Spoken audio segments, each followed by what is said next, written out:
It's September, so you know what that means? Ghosts and ghouls! On this spooktacular episode of Life, the Universe, and Everything Else, we're talking about famous hauntings.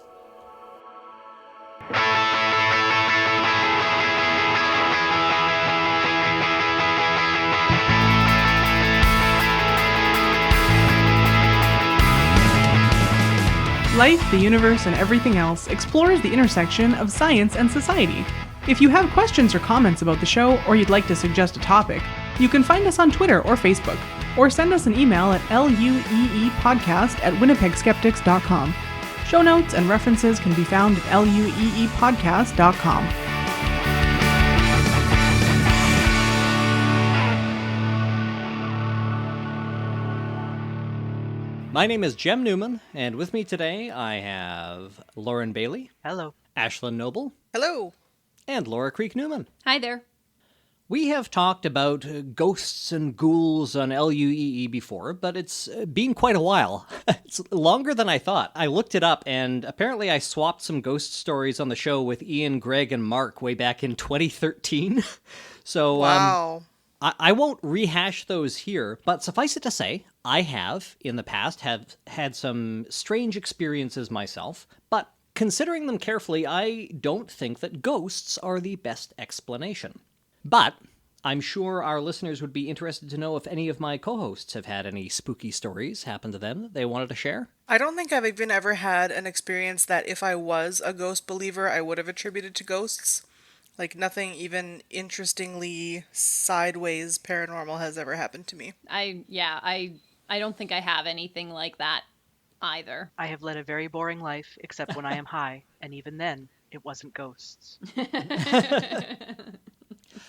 I worked in theater for a while, and one of the things I was considering talking about on this show was the allegedly haunted Pantages Playhouse. But as I was preparing that segment, it turned into more about Pantages the man and less about the playhouse itself, because often, like, you'll hear these stories repeated over and over again in theater. You know, people saw this and that. I had some spooky experiences, weird things that I saw out of the corner of my eye when I worked in theater, but, you know, that kind of thing happens. I've had things disappear on me. I won't rehash all those stories here, as I said, but lots of people have these stories. Lots of people have had these things happen to them, and they think that the cause is ghosts. You know, when I was a kid, my dad was convinced that we had a ghost in our house because the faucet in the bathroom kept, like, turning on a little bit.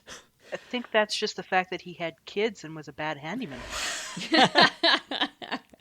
So when people come to you with a chilling tale of lights flickering inexplicably, or a faucet turning on seemingly by itself, or a creaky noise, or chairs not being arranged exactly the way they remember them, why is it that we don't jump to ghosts as the best explanation?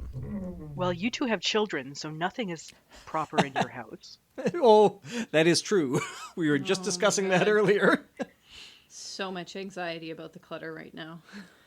We have a cat and are notoriously slobby, so... Who would know how the chairs were supposed to be arranged to begin with? Chairs are arranged? Well, we've often said, like, we need to get another cat if ours ever goes, because otherwise what will explain the strange noises? Some sense of security. Good thing this one is immortal. So often these accounts that we hear are second or third hand, distorted or embellished in the telling, as interesting stories so often are. And from time to time, there's an understandable financial incentive to exaggerate the tale, as I think we'll get into a little bit later. But ultimately, when people claim that the best explanation is ghosts, it's typically an argument from ignorance. When you get right down to it, it goes something like this. I don't have an explanation for this thing. Therefore, I do have an explanation, and that explanation is ghosts. Somehow, ghosts becomes the default explanation that people fall back on when no other explanation is immediately apparent. And the thing is, there are often better explanations at hand if you look into any individual noise or flickering light or what have you. But ultimately, what strikes me most about ghosts as an explanation is the utter improbability of it all, the implausibility of that explanation. We don't know everything there is to know about the brain, far from it. But we learn more and more every day, and everything we do learn is consistent with the hypothesis that consciousness, being a person, like the feeling of self that we all have, is the product of the brain. The idea of Cartesian dualism, the idea that the self is located in some immaterial soul that controls our body like a puppet but is somehow separate from it, is a superfluous hypothesis, and one for which there is no evidence. Add to that the open question of how something immaterial could interact with the material world, at least from time to time, or constantly, if our soul is piloting our bodies around like a mech. And I'm forced to conclude that the idea of the soul just isn't a workable hypothesis. It has no explanatory power. And without the idea of a soul, the idea of a ghost doesn't make a whole lot of sense. I mean, what would a soul even do, aside from persist after death and to mess with some wiring and maybe throw the occasional pot with Demi Moore?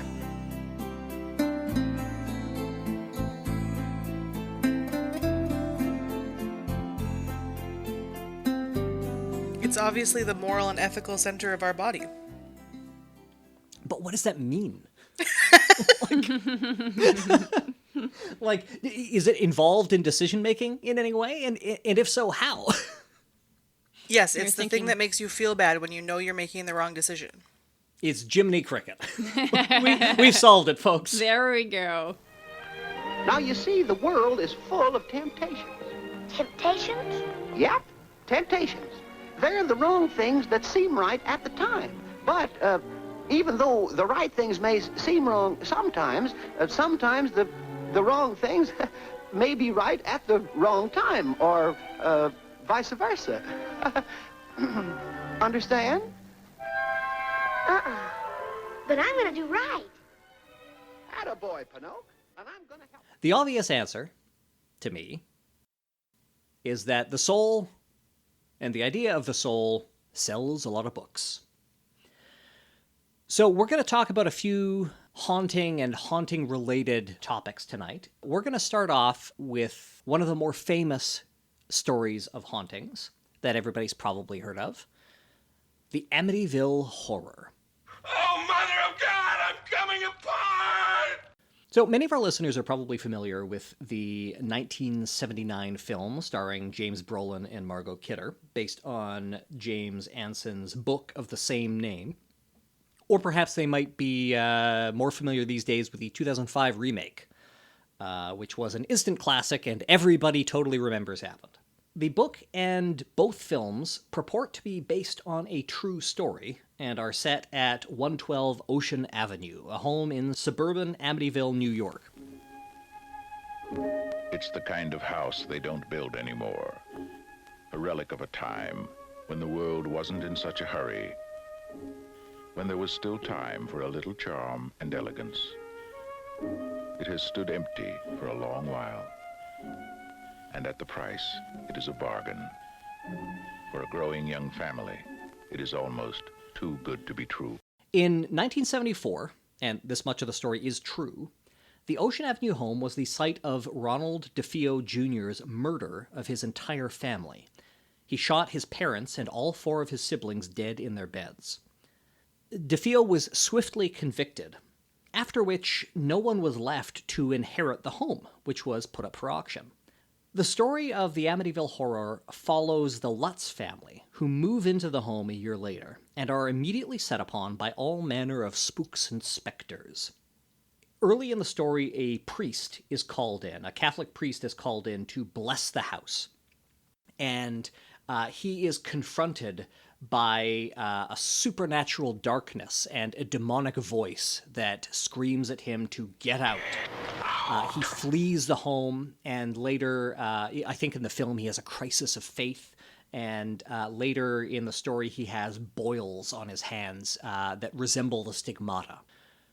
Through the course of their experiences in the home, over I think it was about a month that they were in there. They moved in December, and they were gone mid-January. Over the course of the time they spent in the house, the Lutzes witnessed demonic voices. I believe the husband claimed that he saw his wife transformed into an old woman. They saw glowing... The horror. Yeah. There's no safe joke I could make at this point in the episode.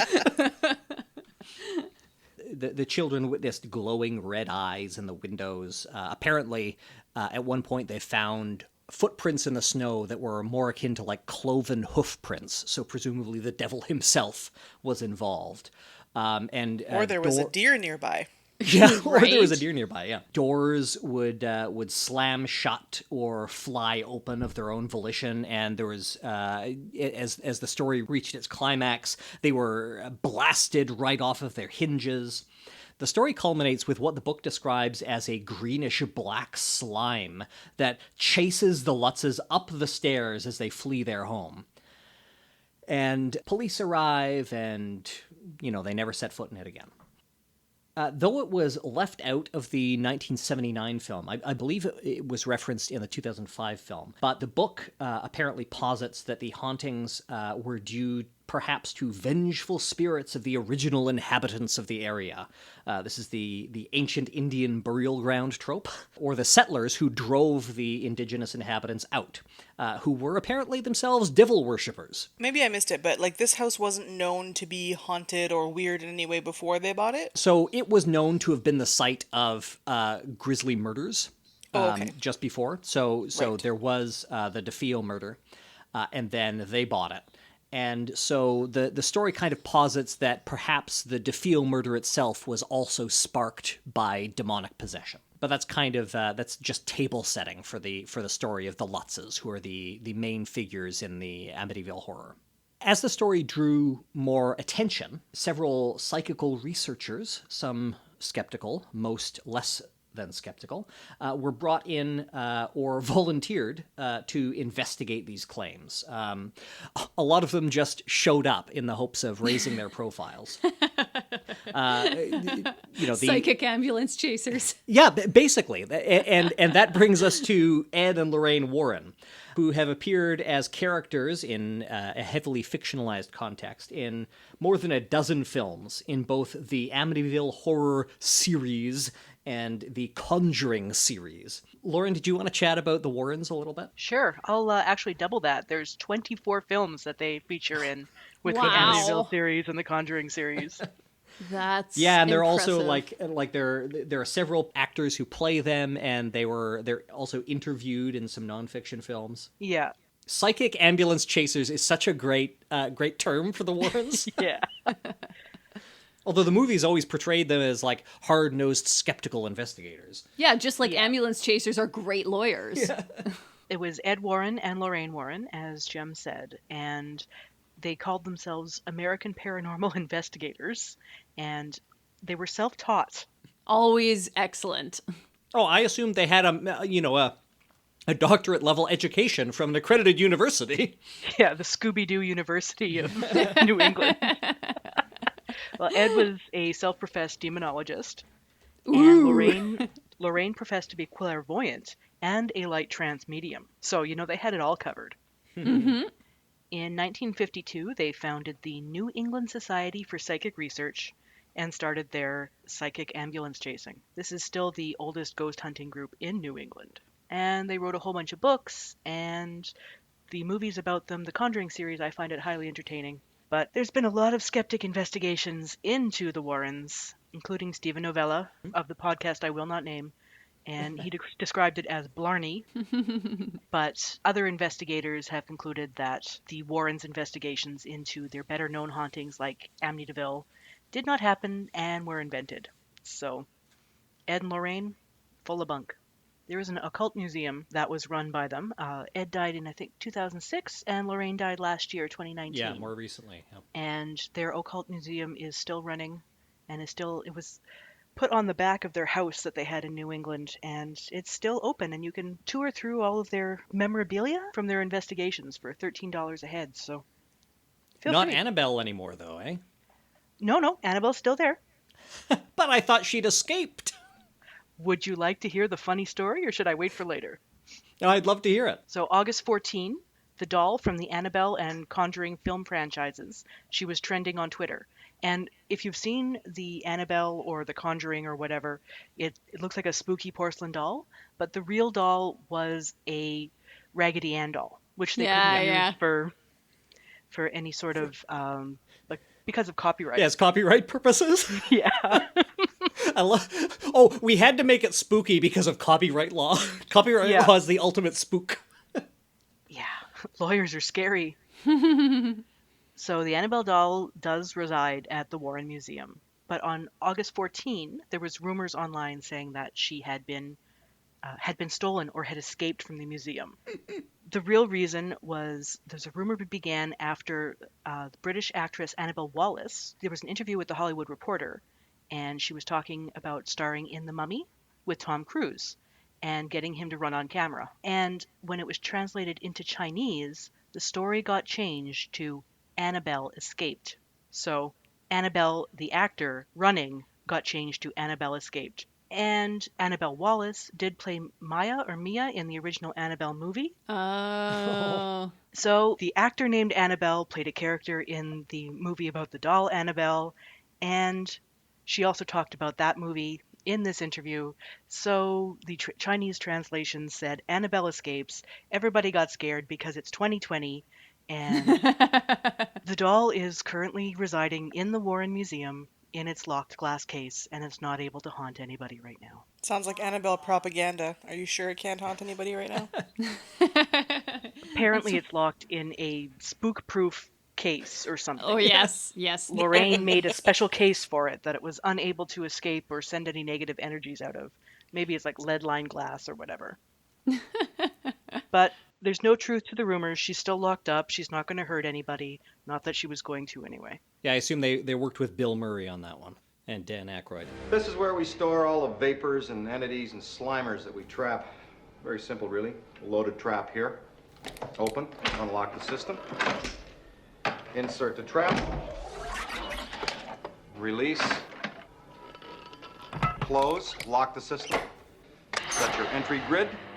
Neutronize your field. And the light is green.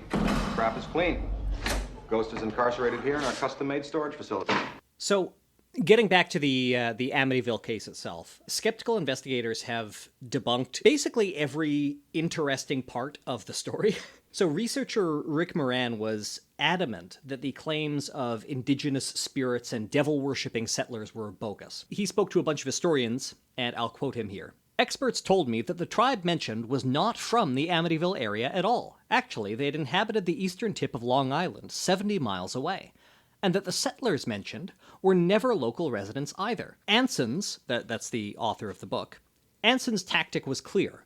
When strapped for good material for a book, pad it out with quasi-factoids. Moran also interviewed the priest who was brought in to bless the house, who you'll recall the film and book portrays as being chased off by a demonic presence and plagued by boils. According to Moran, quote, he said he never saw anything in the house. Skeptical investigator Joe Nickel visited the home on Ocean Avenue himself, and he pointed out that the idea that the doors were blasted off their hinges was unlikely, since the woodwork was undamaged and all of the original knobs and hinges were still present. He also dove into local records, and though the book and film show police arriving at the scene, according to Nickel, quote, during the 28-day siege that drove them from their house, they never once called the police. As for the cloven hoof prints in the snow, Nickel even went so far as to pull weather records from the area, which he claims show that there had been no snowfall in Amityville or the surrounding area in the preceding days for the devil to leave footprints in. But if that doesn't put a nail in the Amityville coffin, this is sure to do the trick.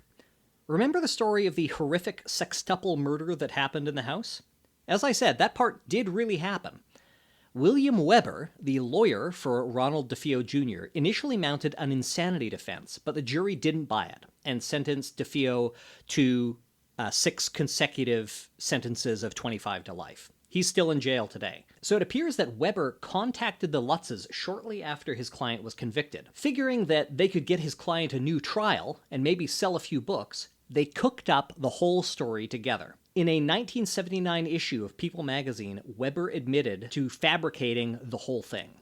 He wrote, quote, "I know this book is a hoax. We created this horror story over many bottles of wine." Very cool and ethical thing for a lawyer to do, by the way.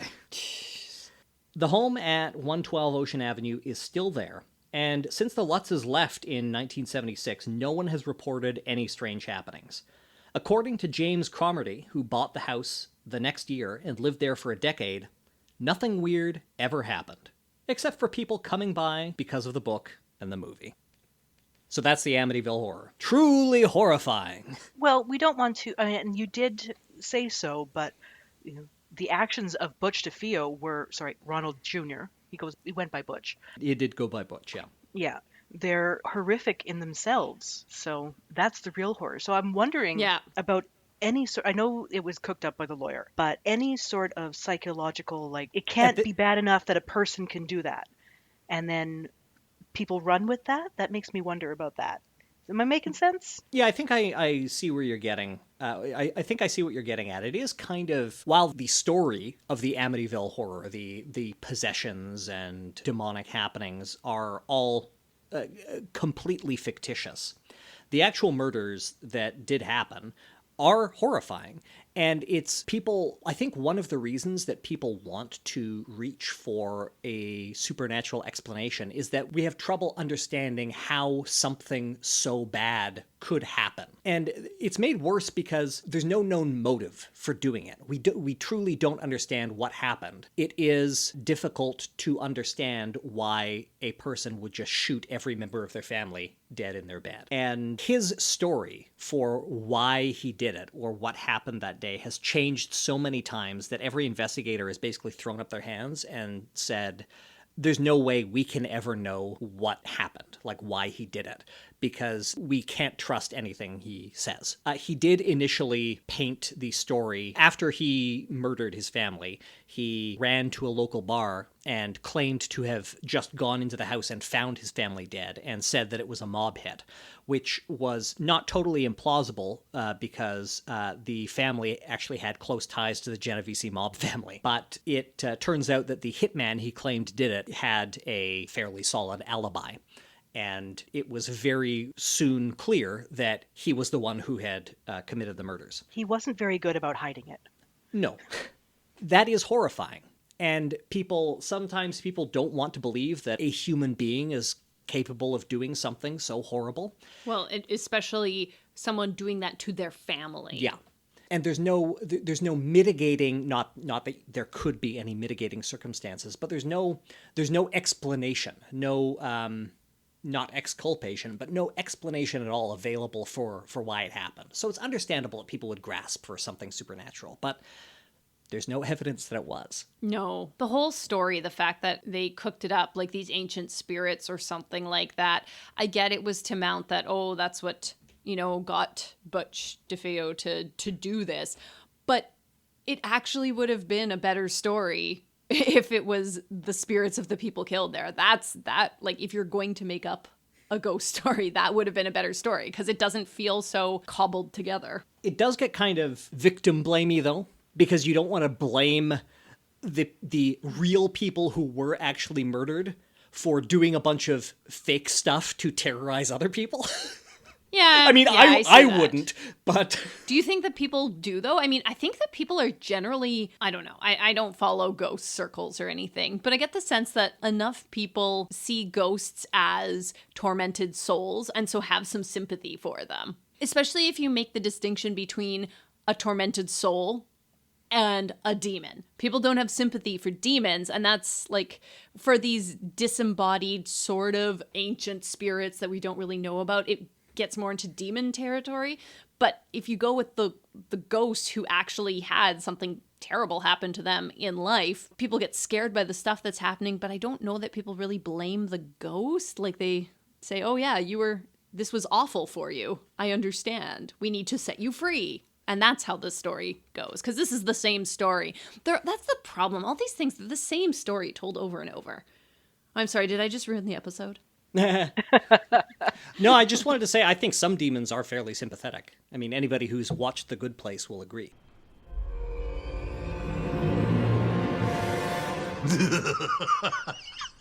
Oh, man. I can't believe you figured it out. Oh, God. You ruined everything. You know that?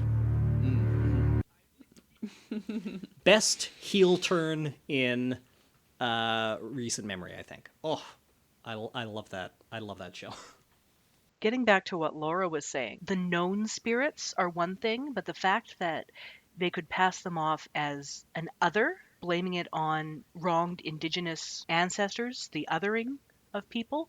Yeah. You'll see that in Poltergeist as well. It's an easy way to make people scared of things they don't understand. So they would have had sympathy with the DeFeo ghosts, but they can be scared and then be able to get out of this real estate deal that they really couldn't afford to pay for the house by saying there's scary people based on our ideas of colonization that are still terrorizing the house. Yeah, that's another thing that I didn't get into in my brief summary of the segment. A lot of people have posited that the true motivation, obviously there's a lot of financial incentive to cook up the story and get the rights and sell these books and like that. But in addition, a lot of people have speculated that to the Lutz's financial situation, they were actually unable to afford the payments on the house. And so they wanted some excuse to back out of the deal.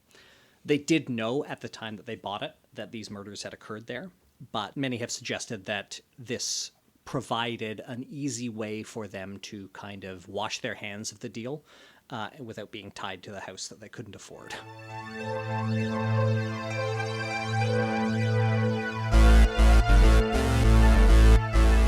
So next, let's move on to something a little more recent. Laura is going to tell us all about the Coventry University Ghost. Has anyone heard of this one before? No, I'm excited. New and Okay. exciting ghosts. All right, so this was a new ghost story or sighting or whatever you want to call it for myself as well. But I did find it quite interesting, and I hope you will as well.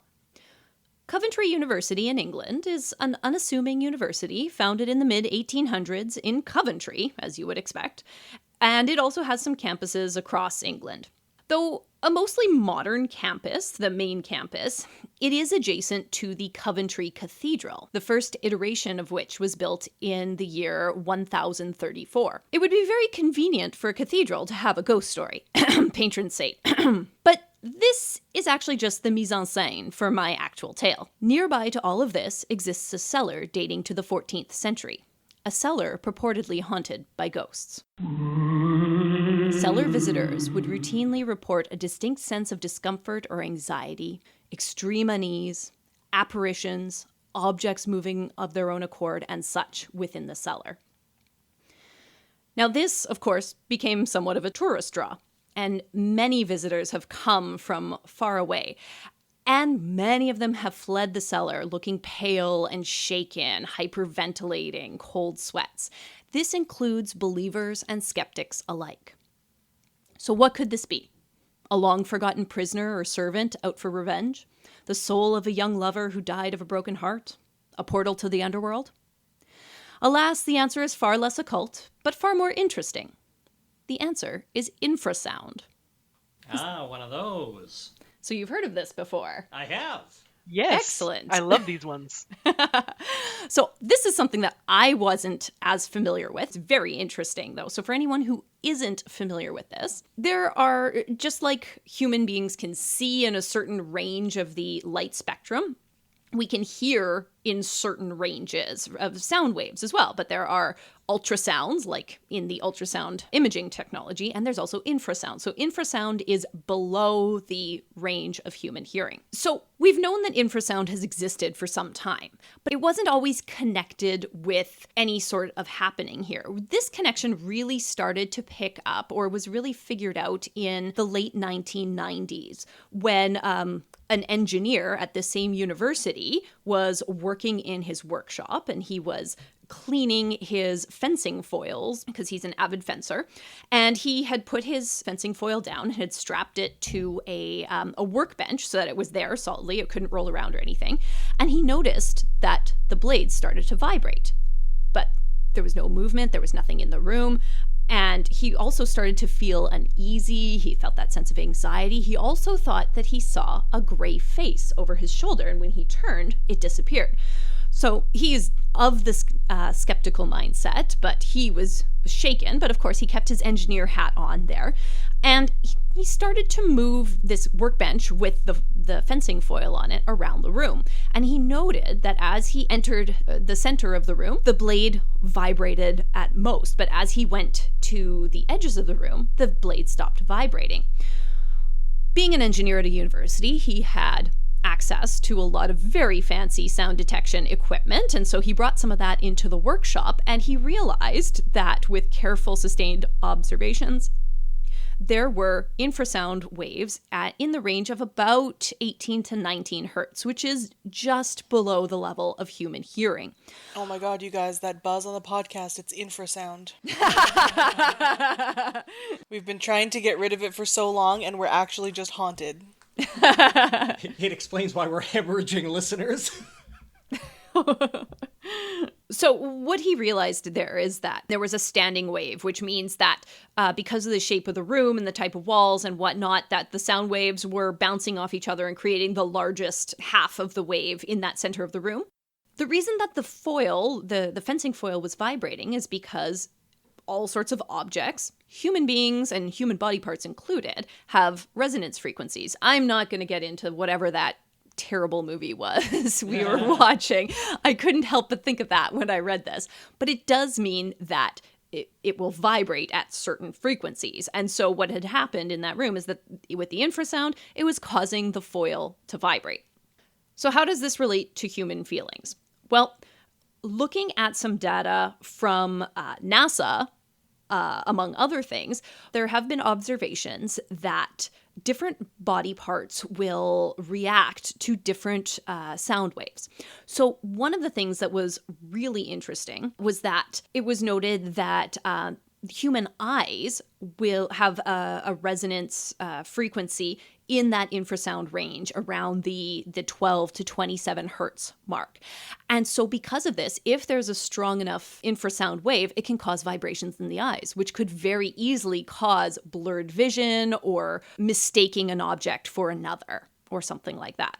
So that's actually really interesting, I thought, to have all those visual oddities happening. Another thing that can happen is that at that range, it can cause hyperventilation. And so that can affect the balance of oxygen and carbon dioxide levels, which in itself can then trigger the sympathetic nervous system and trigger fear and anxiety.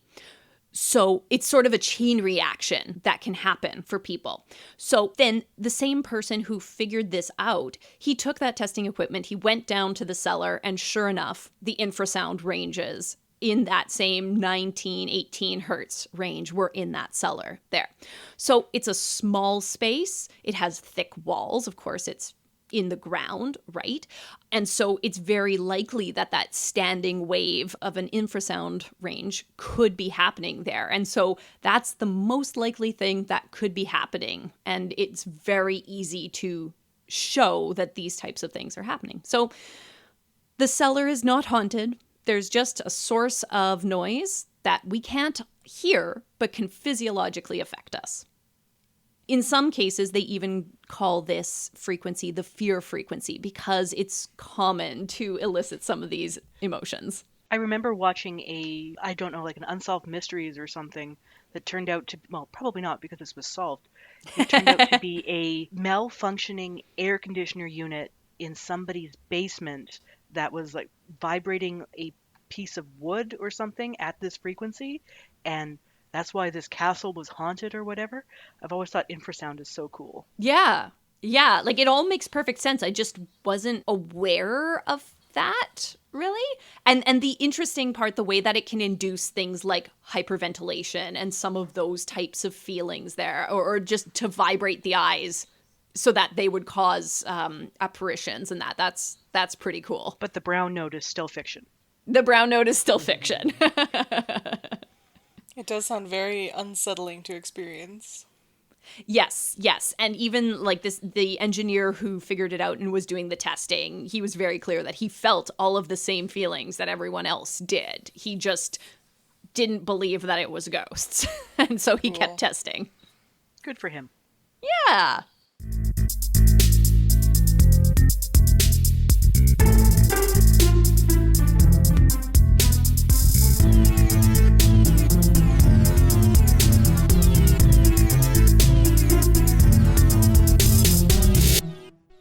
Up next, the novel coronavirus is wreaking havoc at every level of society and exposing heretofore hidden social problems.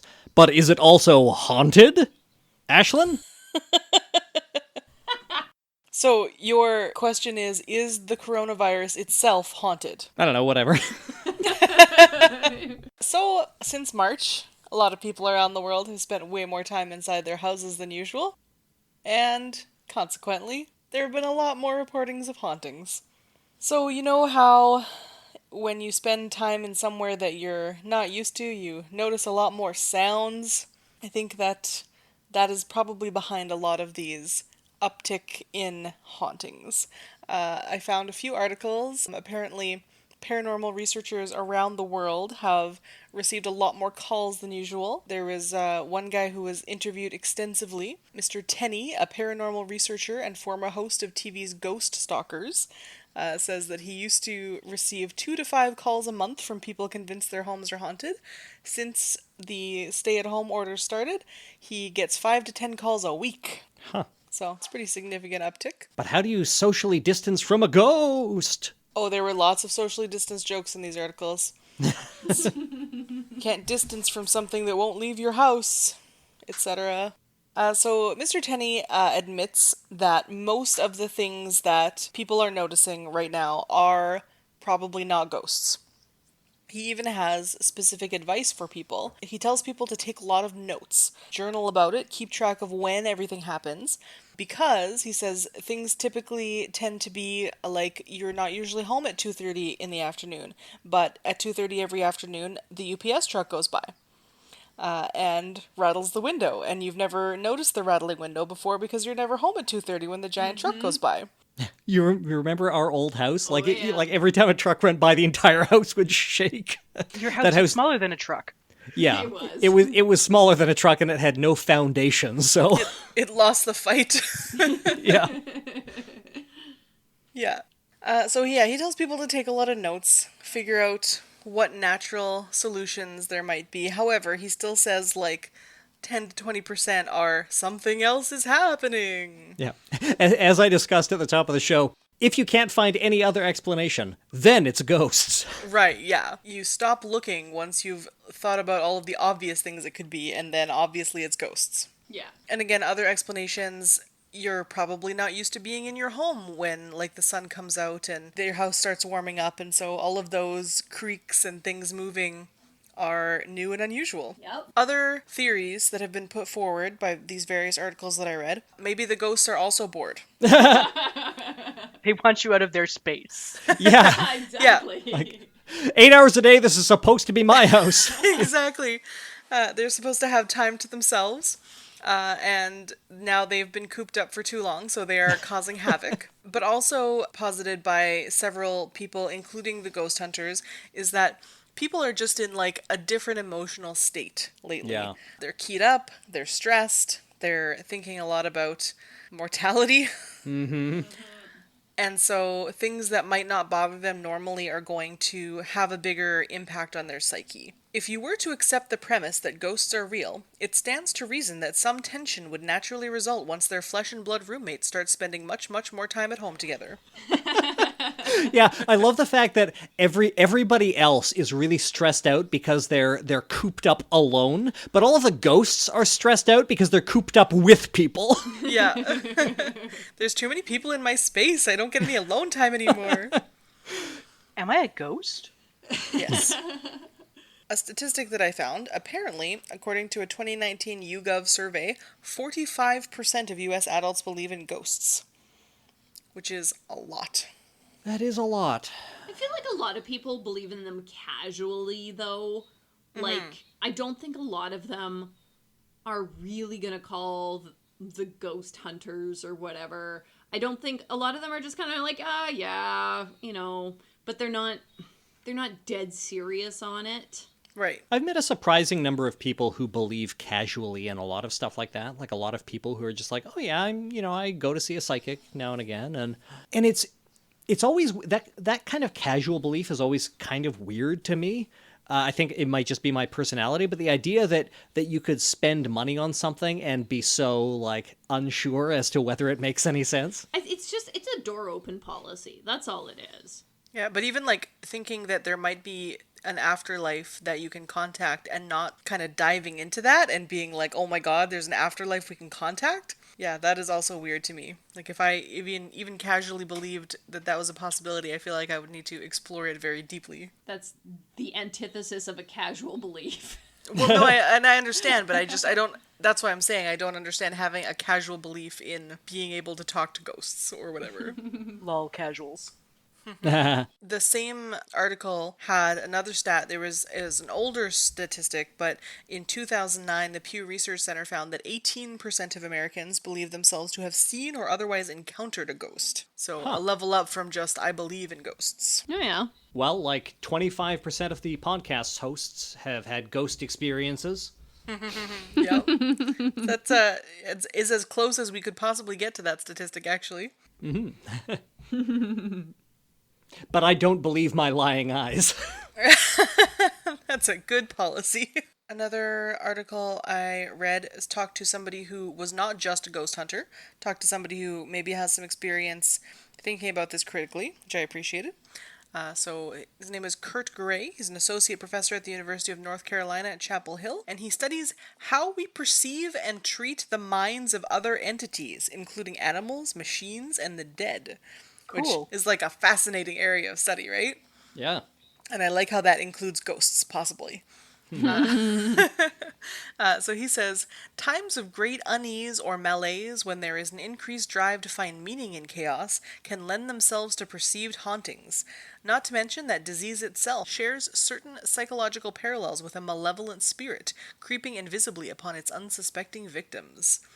So all of these psychological things are converging in our minds to create more suggestion of hauntings. And I think that's probably pretty true. Mm-hmm.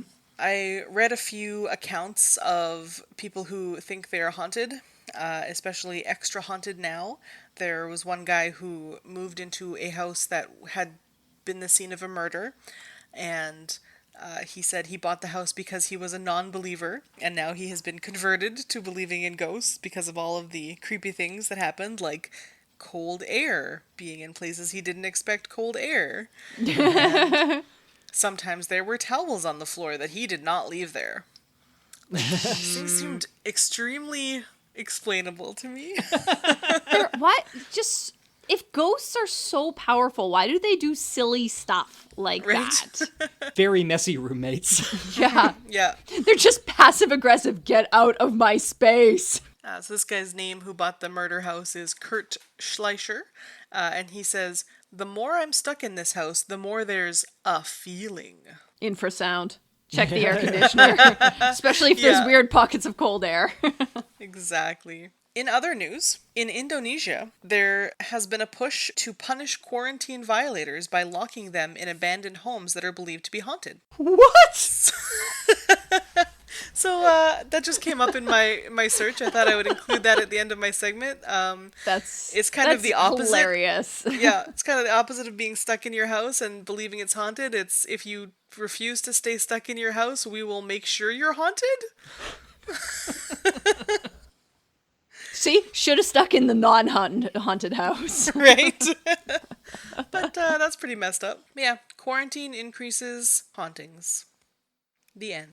Cool. Well, as always, I would like to end this episode with something nice. Lauren, what's your something nice? I have a couple. First of all, I'd like to congratulate our now ex-roommate Kaode on their new home that they have moved into as of September. That is nice for them. Congratulations, Kaode. And I had others, but I can't remember. Oh, I've done a lot of strategic planning, and I have no meetings this weekend except for recording this podcast. So that's a big yay for me. That is a yay. Nice. Ashlyn? I debated whether to go with this, but you know what I've really been enjoying lately? Cannabis. So we decided to order a bunch of edibles, and like I had never tried cannabis before edibles became legal, and it's like all the good parts of being kind of tipsy, and the only quote unquote negative is that I drink a lot of water, which I should be doing anyway. So net win. Right? It's great. And it's just like, instead of my body feeling pain everywhere, I just feel tingly. It's the best thing ever. Yeah, and it's like, I'm sure it's a lot healthier for you than smoking. Yeah. Yeah, no smoking, just nice gummy no candies. interest in that.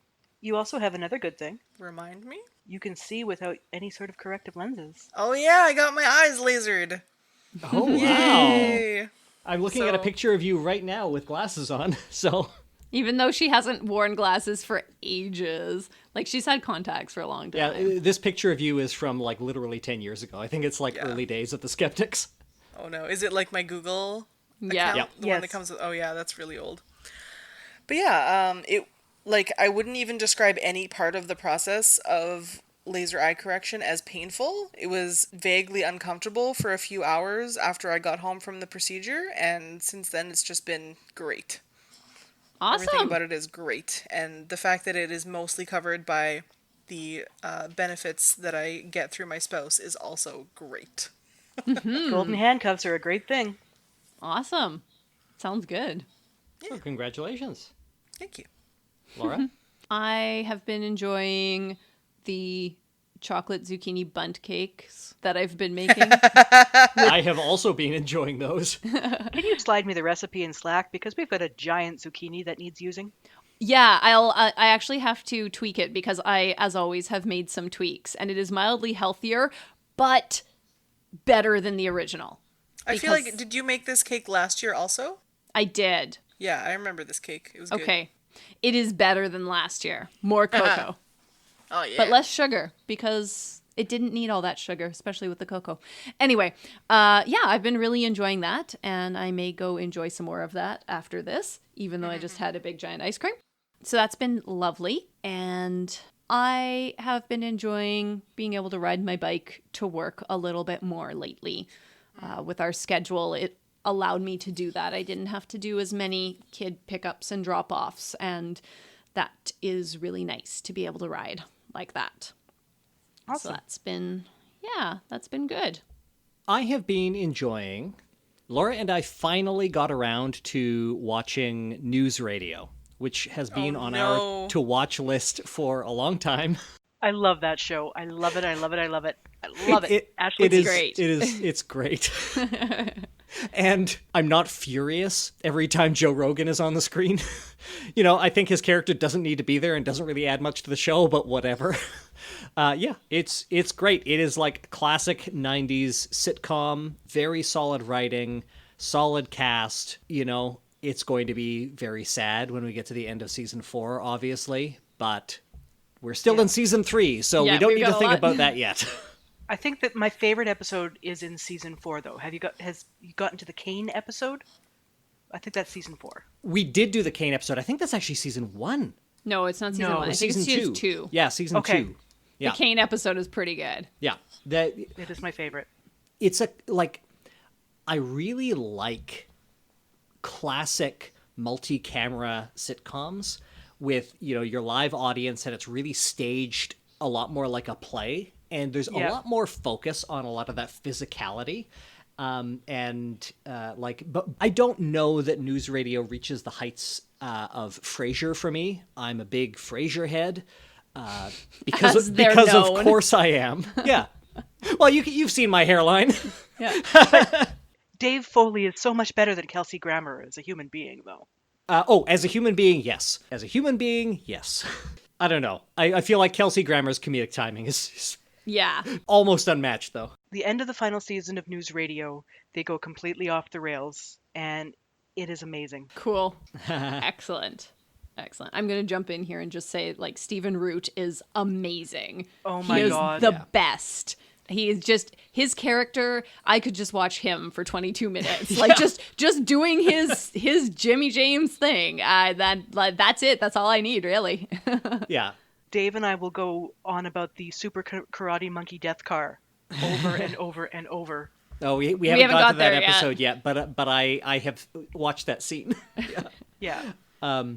It's just the kind of humor that makes me so bored.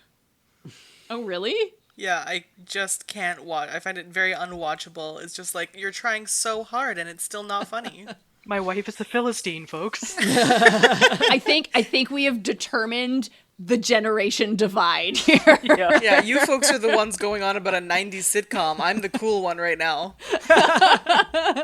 I will give an honorable mention to the website Buried Treasure at buried-treasure.org. That is a website run by John Walker, dedicated to reviewing indie games, and particularly indie games that don't get a lot of coverage. We're not talking about the indie darlings, but like sort of small, buried treasure, hidden indie gaming gems, he calls them. And, there's, several new indie games that he reviews every week. And it's just great to check out from time to time. I have discovered some of my favorite games there. A lot of the games are very cheap because they're indie games, and they're phenomenal. So check out Buried Treasure as well. What are we talking about next month, Ashlyn? So yeah, next month we'll talk about prophecies. That'll be cool. Mm-hmm. I look forward to it. Thanks for joining me tonight, folks. Thank you, Jim. Thank you. Good night. Have a good night. Good night. Good night. Night.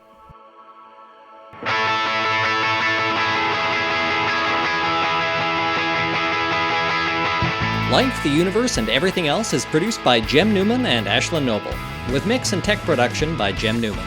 If you want to support the show, the best way to do that is with a review on Apple Podcasts or Stitcher, or by sharing an episode with a friend. Original music is produced by Ian James, and this episode was edited by Lauren Bailey.